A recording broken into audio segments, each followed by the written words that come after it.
வணக்கம். இத்தனை நாள் நிறைய விஷயங்கள் பேசியிருக்கேன். நீங்கள் எல்லாரும் கேட்டதுனால ஆன்மீகம் பற்றி பல கேள்விகள். இது வந்து ரொம்ப ஆழமான ஒரு பயணம், ரொம்ப அழகான பயணம். உணர்வு பூர்வமாக சில விஷயங்கள் நான் உங்ககிட்ட பேசணும்னு நினைக்கிறேன். ரொம்ப ஸ்பிரிச்சுவாலிட்டி பற்றி நம்ம காம்ப்ளிகேட் பண்ண வேண்டிய அவசியமும் கிடையாது. ஸோ சில முக்கியமான விஷயங்கள், நான் உணர்ந்த விஷயங்கள், அந்த ஜேர்னியை வந்து உங்ககிட்ட நான் ஷேர் பண்ண போகிறேன் வரப்போகிற நாட்களில். அதுக்கான முதல் வீடியோ தான் இந்த வீடியோ. எந்த விஷயம் நம்ம ஆரம்பிக்கிறதுக்கு முன்னாடி விநாயகரை முன்னிறுத்தியோ விநாயகரை கும்பிட்டுட்டு ஆரம்பிச்சோம்னா அது தடைகள் எல்லாத்தையும் நிவர்த்தி பண்ணி ஸ்மூத்தாக போகிற ஒரு சுச்சுவேஷனை உருவாக்கி தரும். இது நான் உணர்ந்த ஒரு விஷயம். ஸோ அந்த தருணத்தில் இந்த ஸ்பிரிச்சுவல் சீரீஸ் ஆரம்பிக்கும் போது நானும் விநாயகரை முன்னிறுத்தி ஆரம்பிக்கணும்னு நினைக்கிறேன். அதனால அச்சுமுறி விநாயகர் அப்படின்னு சொல்லிட்டு அச்சரப்பாக்கத்தில் இருக்கிற ஒரு ரொம்ப பிரசித்தி பெற்ற ஒரு கோயில் பற்றி பேசி ஆரம்பிக்கணும்னு நினைக்கிறேன் இந்த சீரீஸை. வாழ்க்கையில் ஒரு தடை இருக்குது, அடுத்த கடன் போகிறோம்னு நினைக்கிறீங்க, முடியல, ஏதோ ஒரு இடையூறு வந்துட்டே இருக்குது, இல்லை ஒரு பிஸ்னஸ் ஆரம்பிக்கிறீங்க, என்ன வேணாலும் இருக்கலாம், ஸ்டூடெண்ட்ஸ் ஃபார் தட் மேட்டர். எப்போ ஒரு தடை உங்கள் வாழ்க்கையில் நடக்குதுன்னு நினைக்கிறீங்களோ என்னை நம்புங்க, இந்த கோயிலுக்கு வந்துட்டு போனீங்கன்னா அந்த தடை கண்டிப்பாக உடைக்கப்படும். அந்த பிளாக்கை தாண்டி நீங்கள் போகிறதுக்கு கண்டிப்பாக இந்த அச்சுமுறை விநாயகரோட வழிபாடு உங்களுக்கு உதவியாக இருக்கும். ஆன்மீகம் பற்றி பேசினாலே சிவன் பற்றி பேசாமல் அது வந்து முழுமையாக இருக்காது. ஸோ அந்த தருணத்தில் இந்த அச்சுமுறை விநாயகர் கோயிலிருந்து ஒரு 15-20 அடி தள்ளி போனீங்கன்னா ஆட்சீஸ்வரர் அப்படின்னு சொல்லிட்டு ஒரு சிவன் கோயில். Energy, when we talk about metaphysics, etheric body, நிறைய விஷயங்கள் பேசலாம் சயின்ஸ்லேயே. அதை எல்லாத்தையும் சேர்த்து வச்ச ஒரு முழு வடிவமாக அந்த கோயிலில் இருக்கிறத நான் உணர்ந்தேன். பட் இந்த ஆட்சீஸ்வரர் அப்படின்றது கோயிலுக்கு வந்து ஒரு ஸ்பெஷல் பவர் இருக்கு. இதை வந்து நீங்கள் கோயில் மதம் அப்படின்னு பார்க்குறதோட சயின்டிஃபிக்காக இதை அணுகுங்க.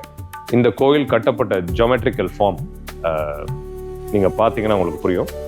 Every cosmic force is transmitted through geometry. இதை வந்து இப்போ ஓப்பனாக சயின்டிஸ்ட் பேச ஆரம்பிச்சிருக்காங்க. Geometrical forms can create certain kind of energy, it can attract certain kind of energy. So அந்த தருணத்தில் இது உருவாக்கப்பட்ட ஒரு விஷயம். நான் சிம்பிளாக முடிச்சுக்கிறேன். உங்கள் வாழ்க்கையில் நீங்கள் வந்து ஒரு பதவி உயர்வு வரணும்னு நினைக்கிறீங்க, இல்லை ஒரு அடுத்த கட்டத்துக்கு போகணும்னு நினைக்கிறீங்க, எந்த லேயரில் வேணாலும் இருக்கலாம், அவங்களோட வாழ்க்கை சூழல் பொறுத்து எந்த லேயர்லேருந்து நீங்கள் அடுத்த லேயர் போகணும், பதவி, புகழ், நெக்ஸ்ட் அப்வர்ட் ட்ரெஜெக்டரி நோக்கி நீங்கள் போகிறதுக்கு இந்த secret geometry is been created here. கொலோக்கியலாக கூட சொல்கிறாங்க, ஆட்சியை பிடிக்கணும்னா ஆட்சீஸ்வரருக்கு வாங்கன்னு. அரசியல் நண்பர்கள் அங்கே போகிறதையும் நான் பார்க்குறேன். பட் பாட்டம் லைன், உங்கள் வாழ்க்கையில் அடுத்த கட்டத்துக்கு போகணும் அப்படின்னா this secret geometry form in the form of linga Sivaperuman Aatcheeswarar மூலமாக அது நடக்கும் உங்களுக்கு. That's the whole point of this Aatcheeswarar temple. So இந்த கோயில், ஆட்சீஸ்வரர் கோயில், கிட்டத்தட்ட 1000 வருஷத்துக்கு முன்னாடி கட்டப்பட்ட கோயில். கல்வெட்டுகளில் அது நமக்கு எவிடன்ஸ் இருக்கு. சோழர் காலத்தில் சோழர் மன்னர்கள் கட்டின கோயில்.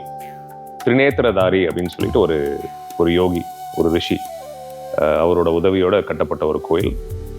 ப்ளஸ் நீங்கள் இன்னொரு ரொம்ப முக்கியமான விஷயம், நீங்கள் போய் அங்கே சிவலிங்கத்தை பார்க்கறதுக்கு முன்னாடி நந்திகேஸ்வரர் இருப்பார்.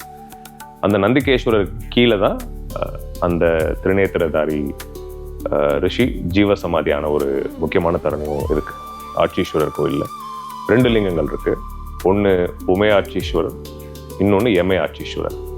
ஸோ இந்த கோயிலுக்குள்ளே போன உடனே நான் உணர்ந்த ஒரு விஷயம், ஸ்டில்னஸ், அப்சல்யூட் ஸ்டில்னஸ். எல்லாத்தோடையும் நம்ம இணைகிற ஒரு feeling, feel one with the universe. That depth of stillness உணர்ந்தேன். இது என்னோட ஒரு எக்ஸ்பீரியன்ஸ். அங்கே எதை வேணாலும் கேட்கலாம் இந்த கோயிலில், இவர்கிட்ட நடக்கும். இதெல்லாம் கிடைச்சதுக்கப்புறம் இது சந்தோஷத்தை கொடுக்காதுன்ற புரிதலும் கிடைக்கும். அதுதான் இதோட அழகு. ப்ளஸ் அந்த புரிதல் வராமல் நம்ம எவ்வளோ வாழ்க்கையை இந்த விஷயம் வேணும், எது வேணும் நம்ம ஆசைப்பட்டாலும் நம்மளை வந்து முழுமையாக்காதுன்ற ஒரு உணர்வுக்கு நீங்கள் வருவீங்க எல்லாம் அனுபவிச்சதுக்கப்புறம். ஸோ அப்போ நீங்கள் முக்தி திருப்பி பிறக்கக்கூடாதுன்னு நினைப்பீங்க.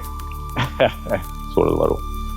நினைக்கும் போது அதுக்கும் வழிவகுக்கப்படும் சிவன் மூலமாக அப்படின்றது நான் ஆணித்தனமாக சொல்லிக்க வேண்டிய ஒரு விஷயம். இந்த தருணத்தில் இந்த அச்சுமுறி விநாயகரும் ஆட்சீஸ்வரர் சிவபெருமானும் சென்னையிலேருந்து 95 கிலோமீட்டர்ஸ், 95 கிலோமீட்டரில் அச்சரப்பாக்கம்னு ஒரு ஊரில் இருக்குது.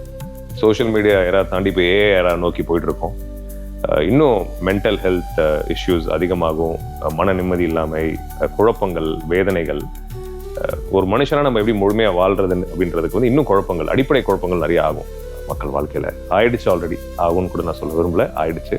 ஸோ ஆக மொத்தத்தில் எல்லாம் செஞ்சு மனுஷனாக முழுமையாக வாழணும், நிம்மதியாகவும் இருக்கணும், சந்தோஷமாக இருக்கணும்னா ஆன்மீகம் புரிதல் அடிப்படையாக இல்லாமல் எதுவுமே சாத்தியம் கிடையாது. உங்கள் எல்லாரோட வாழ்க்கையும் நல்லா இருக்கணும், நீங்களும் சந்தோஷமாக நிம்மதியாக நினச்சதெல்லாம் அடைஞ்சு முழுசாக வாழ்க்கையை வாழணும் அப்படின்ற ஒரு எண்ணத்தோடு தான் இந்த பதிவை நான் பதிவிடுறேன்.